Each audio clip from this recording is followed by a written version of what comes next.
The rise of teenage hackers and the digital underground.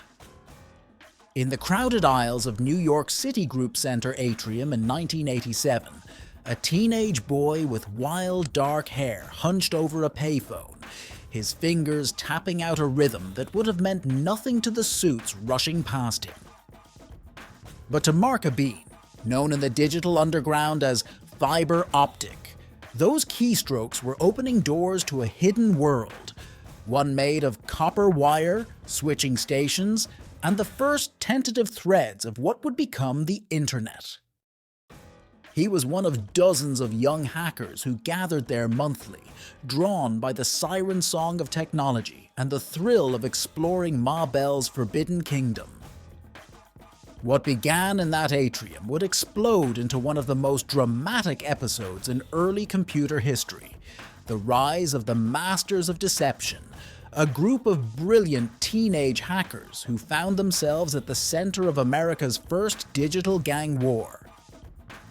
Their story, a tale of rival hacker crews, federal investigations, and a battle for supremacy in the digital underground, would not only change the lives of everyone involved, but would force America's largest corporations and government agencies to confront a new kind of threat: the teenage bedroom revolutionary, armed with nothing more than a computer and a phone line. The rise of Phiber Optik, a hacker's journey, 1984 to 1989. Mark Bean's first computer wasn't much to look at. A Commodore 64 that hummed on his desk like an oversized paperweight. But in the hands of a 14-year-old who devoured technical manuals the way other kids read comic books, it became a gateway to another dimension.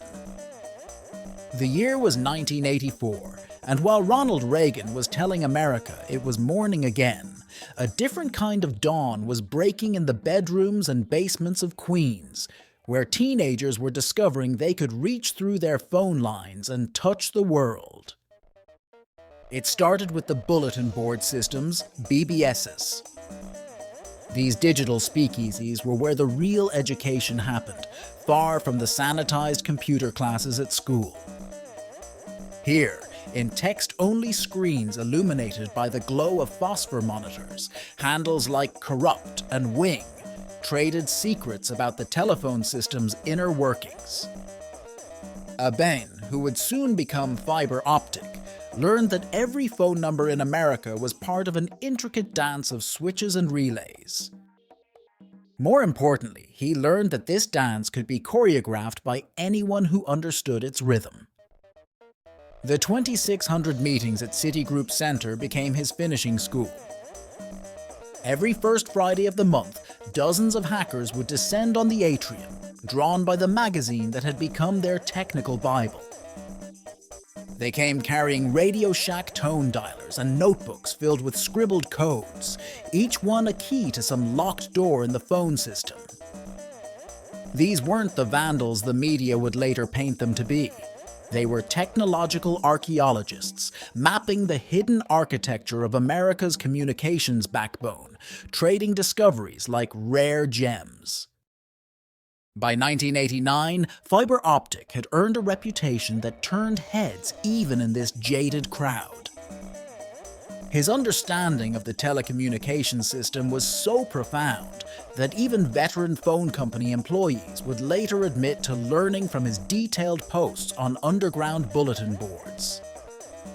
He could explain the most complex switching systems with the clarity of a born teacher, and his handle became synonymous with technical excellence. But expertise, as he would soon learn, was a double-edged sword. The same knowledge that earned him respect in the underground would soon draw the attention of those who saw this exploration not as education, but as a threat to national security.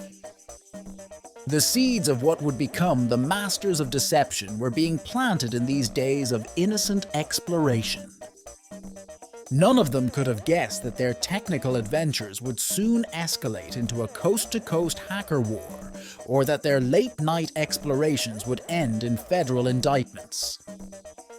For now, they were just kids pushing the boundaries of a new frontier, unaware that they were about to make history in ways none of them had intended. Would you like me to continue with the next chapter? This one sets up the historical context and key players while maintaining narrative tension, all based on documented events and accounts from the time period. The formation and rise of the Masters of Deception, MOD. It began with a phone call. Paul Stira, Scorpion, and Eli Ladopoulos, Acid Phreak, had seen Phiber Optik's technical posts circulating through New York's underground bulletin boards. His detailed explanations of telco systems read like masterclass lectures, making the complex infrastructure of the phone system feel as accessible as a street map. When they finally connected, it wasn't just three teenagers on a conference call. It was the beginning of what would become the most technically sophisticated hacker group on the East Coast. The Masters of Deception formed organically, born in the electronic spaces between phone lines and computer screens. They chose their name with a touch of irony, unlike many hacker groups that bragged about system crashes and deleted files. MOD's members were pure explorers, more interested in understanding systems than destroying them. Eli Ladopoulos would later explain in court documents that their greatest deception wasn't about damage. It was convincing the systems they explored that they belonged there. Their methods reflected this philosophy. While other hackers used brute force attacks or stolen passwords, MOD members became digital method actors, learning to think and talk like the telephone company employees whose systems they studied.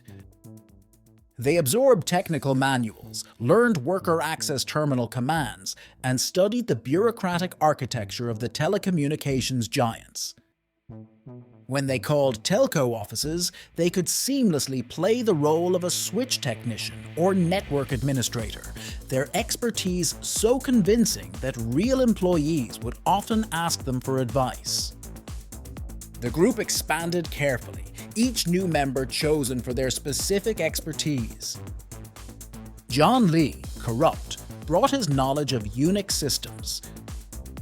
Julio Fernandez, outlaw, had an uncanny ability to navigate through DEC's VMS operating systems. Together, they formed a technology think tank that pushed the boundaries of what was possible with a keyboard and a modem. But their rising prominence in the hacker underground brought unwanted attention. The Legion of Doom, until then the undisputed kings of the hacking world, watched MOD's growing influence with increasing concern. The stage was being set for a conflict that would reshape the digital underground. What none of them realized was that they weren't just being watched by their rivals. Every brilliant hack, every system exploration, every technical document they liberated was drawing the attention of federal investigators. The Secret Service's Operation Sundevil was already in full swing, and though it wasn't specifically targeting MOD, it was creating a new paradigm for prosecuting computer crimes. The golden age of exploration was coming to an end, and the age of consequences was about to begin. Would you like me to continue with the next chapter? I can detail the escalating conflict with the Legion of Doom and the events that led to the federal investigation, all based on historical records and first-hand accounts. The Hacker War, MOD versus LOD, 1990 to 1991. The first shots in the Hacker War weren't fired with bullets, but with keystrokes.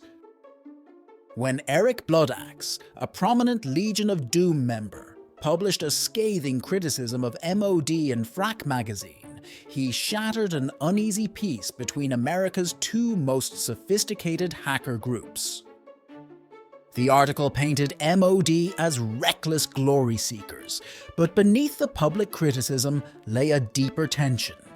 A clash between the established titans of the southwestern hacking scene and the rising stars of the New York underground. LOD had ruled the digital underground since 1984, and their technical journal, Legion of Doom Technical Journals, was considered the gold standard of hacker knowledge. But MOD's increasing infiltration of telephone company systems and their growing reputation for technical excellence threatened that supremacy. The conflict escalated when LOD members began taunting MOD on bulletin boards, questioning their skills and mocking their New York origins.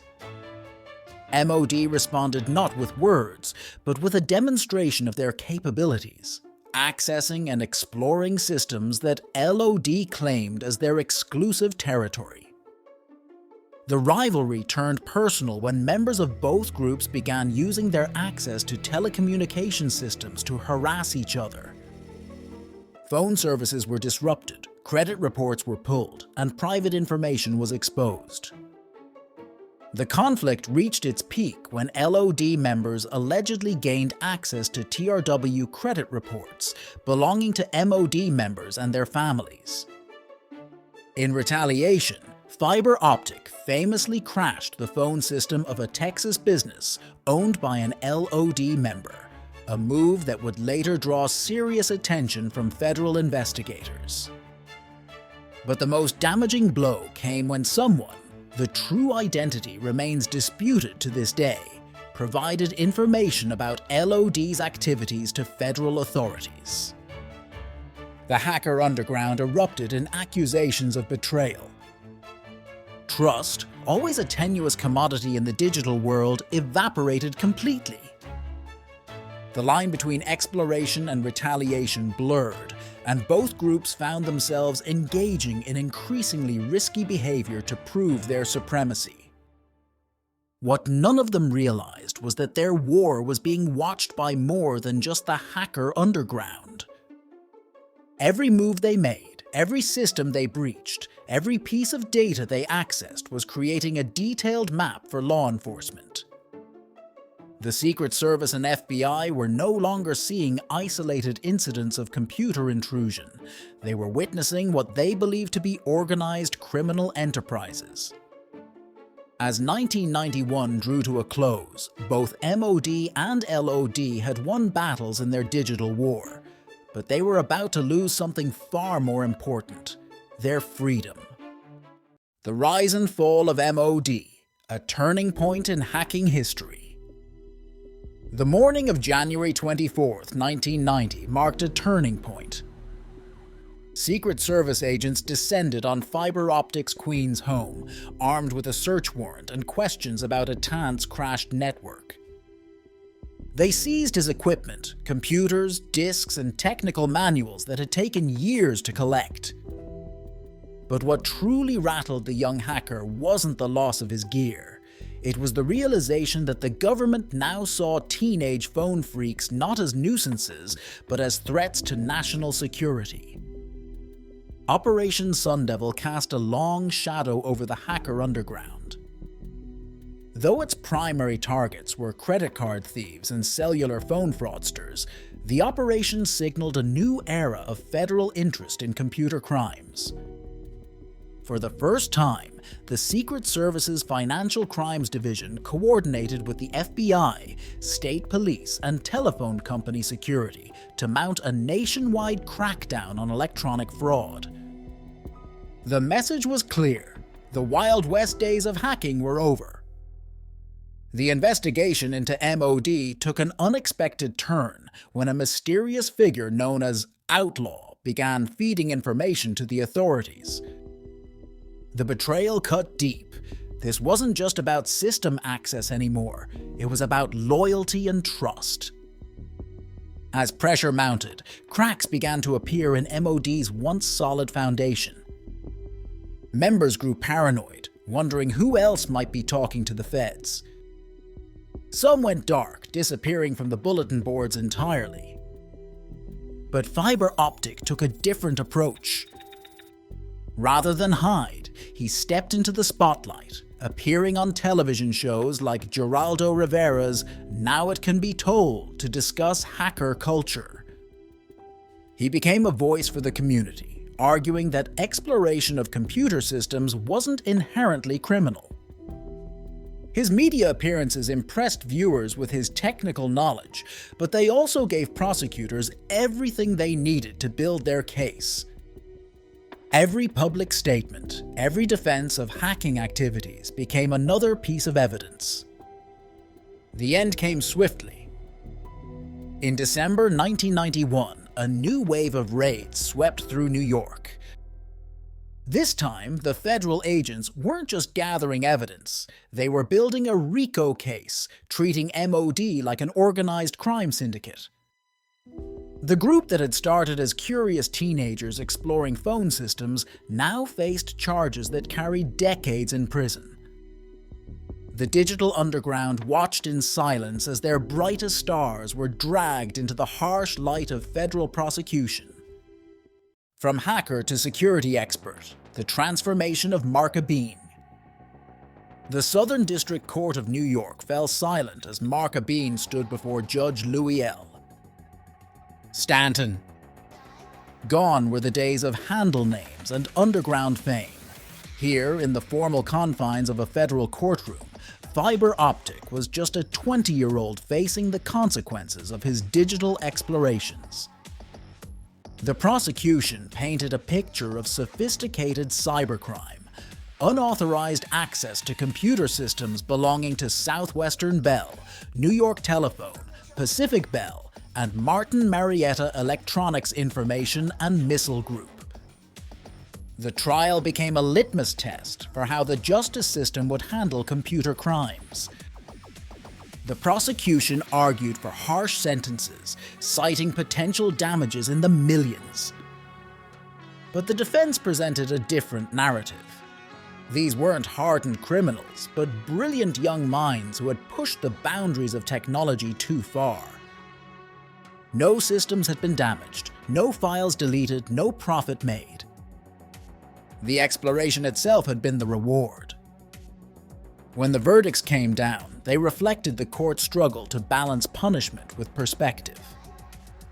Mark Abeen received the harshest sentence: 1 year in federal prison, 3 years of supervised release, and 600 hours of community service. Eli Ladopoulos and Paul Stira received shorter sentences. The media dubbed it the end of an era, but for the members of MOD, it was something else. A forced transition from the digital underground to the legitimate world. Prison changed Phiber Optik, but not in the way the authorities had hoped. Behind bars, he found himself teaching other inmates about computers, turning his sentence into an informal classroom. When he emerged in 1994, the internet landscape had transformed. The World Wide Web was ascending, and companies were desperately seeking people who understood network security. The very skills that had landed MOD's members in trouble were now in high demand, commanding six-figure salaries in the corporate world. For Mark Abeen, walking out of prison marked the beginning of a new chapter. The same week he was released, he was offered a job as a security consultant. The master of deception had become a master of protection, turning his deep understanding of systems, gained through years of exploration, toward defending networks instead of penetrating them. The transformation was complete. The outlaw hacker had become the expert consultant, proving that sometimes the best gamekeepers are indeed former poachers. From hackers to guardians, the legacy of MOD, 1995 present. At the 1995 DEF-CON hacking conference in Las Vegas, a familiar figure took the stage. Mark Abeen, now a respected security consultant, faced a packed room of hackers, federal agents, and corporate security professionals. The same skills that had once made him a target of federal prosecution were now earning him standing ovations at major tech conferences. His transformation from Phiber Optik to professional security expert became a blueprint for a generation of hackers looking to cross over into legitimate work. The other members of MOD carved their own paths through the emerging digital security landscape. Paul Stira went on to work for a major telecommunications company, the very industry he once explored as an outsider. John Lee's expertise in Unix systems led him to a successful career in network security. The same curiosity and technical brilliance that had driven their explorations now powered innovations in system defense.